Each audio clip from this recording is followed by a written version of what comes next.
Hello friends, आज इस video में हम फाइंड आउट करेंगे पैरामेट्रिक इक्वेशन ऑफ हाइपरबोला। इसके लिए हमने बोर्ड पर एक स्टैंडर्ड हाइपरबोला ड्रॉ कर रखा है जिसके सेंटर है O 0,0 और उसकी स्टैंडर्ड इक्वेशन है x² minus y² is equal to 1 के फॉर्म की। और जैसा कि आप देख सकते हैं कि ये हमारा जो x एक्सिस है ये इसका ट्रांसवर्स एक्सिस है और हमारा जो y एक्सिस है ये हमारा कॉन्जुगेट एक्सिस है।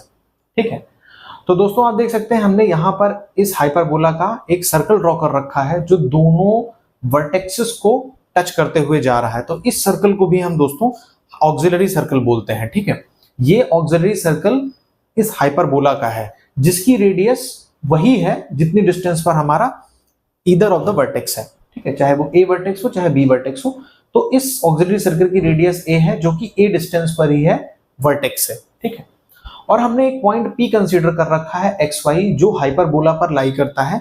इसी XY की वैल्यू को हमें फाइंड आउट करना है। ठीक है, और आप देख सकते हैं कि पॉइंट M P का एक X एक्सिस पे प्रोजेक्शन है। कह सकते हैं कि M पॉइंट जो है वो P का एब्सिसा है, इसका मतलब X पार्ट है क्योंकि X एक्सिस पे Y की वैल्यू 0 होती है। तो M is the projection of point P।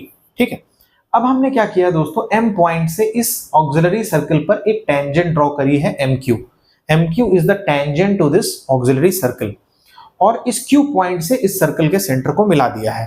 तो आप देख सकते हैं कि ये जो एंगल सबटेंड हो रहा है थीटा, इसको बोलते हैं eccentric angle of the point P of the hyperbola. ठीक है, तो हम P पॉइंट के एसेंट्रिक एंगल को ऐसे फाइंड आउट करते हैं, ये भी आप याद रखिएगा। ठीक है, तो angle QOM is the eccentric angle subtended by the point P on hyperbola. Point to remember that. Okay? तो दोस्तों अब चलिए फाइंड आउट करते हैं x एंड y की वैल्यूज को इस हाइपरबोला में। ठीक है, इन टर्म्स ऑफ थीटा। तो इसके लिए आप देख सकते हैं हम ट्रायंगल कंसीडर करते हैं, ट्रायंगल QOM को। ठीक है, और इस ट्रायंगल में हम लोग फाइंड आउट करते हैं cos थीटा की वैल्यू को। तो cos थीटा की वैल्यू क्या हो जाएगी, बेस अपॉन हाइपोटेन्यूज। तो बेस क्या है दोस्तों, अपना बेस है OQ अपॉन हाइपोटेन्यूज क्या हो जाएगा OM। OQ की वैल्यू क्या है दोस्तों, वो A है। ठीक है, क्योंकि ये A है तो ये भी A है, तो A अपॉन OM की वैल्यू हमें फाइंड आउट करनी है। तो OM हमने x अज्यूम कर रखा है, तो यहां से x की वैल्यू क्या आ जाएगी, A अपॉन cos थीटा, या हम कह सकते हैं A sec थीटा। ठीक है, तो दोस्तों हमें x की वैल्यू को फाइंड आउट कर लिया है। अब ये दोस्तों x पॉइंट जो है वो हमारे हाइपरबोला पर भी लाई करता है। आप देख सकते हैं PXY, तो इस हाइपरबोला को भी सेटिस्फाई करेगा x की वैल्यू, राइट। तो हम इस x की वैल्यू को इस हाइपरबोला में सब्स्टिट्यूट कर देते हैं।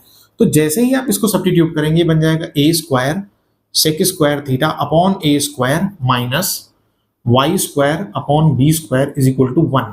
A² से A² कैंसिल हो जाएगा, यहां से y² अपॉन B² की वैल्यू निकालेंगे तो हो जाएगी sec² थीटा माइनस 1। और दोस्तों की जैसा आप जानते हैं sec² थीटा माइनस 1 जो वैल्यू होती है वो होती है tan² थीटा के बराबर। तो यहां से आ जाएगी वैल्यू y² की B² tan² थीटा। दोनों तरफ स्क्वायर रूट ले लेंगे तो y की वैल्यू मिल जाएगी plus minus B tan theta. तो आप देख सकते हैं दोस्तों b की दो वैल्यूज मिल रही हैं किसी एक वैल्यू ऑफ x के लिए। क्यों? क्योंकि हाइपरबोला जो कर्व होता है वो सिमेट्रिक होता है अबाउट इट्स एक्सिस। ठीक है, तो जैसा पॉइंट आपको यहाँ पे मिल रहा है x की वैल्यू के लिए, वैसा ही आपको सिमिलर पॉइंट मिलेगा negative side of the y axis, और वो होगा माइनस B tan थीटा। ठीक है, तो आप देख सकते हैं दोस्तों हमने x की वैल्यू फाइंड आउट कर ली, हमने y की वैल्यू फाइंड आउट कर ली। तो यही हमारी प्रॉब्लम की स्टेटमेंट थी कि हमें पैरामेट्रिक कोऑर्डिनेट फाइंड आउट करने हैं थीटा के टर्म्स में। तो xy की वैल्यू क्या हो जाएगी, pxy is equal to a sec theta comma b tan theta. दोस्तों आप इसको याद रखिएगा, ये बहुत ही इंपॉर्टेंट कॉन्सेप्ट है हाइपरबोला में to find out the parametric equation. Okay, so stay tuned for my videos. Thank you friends.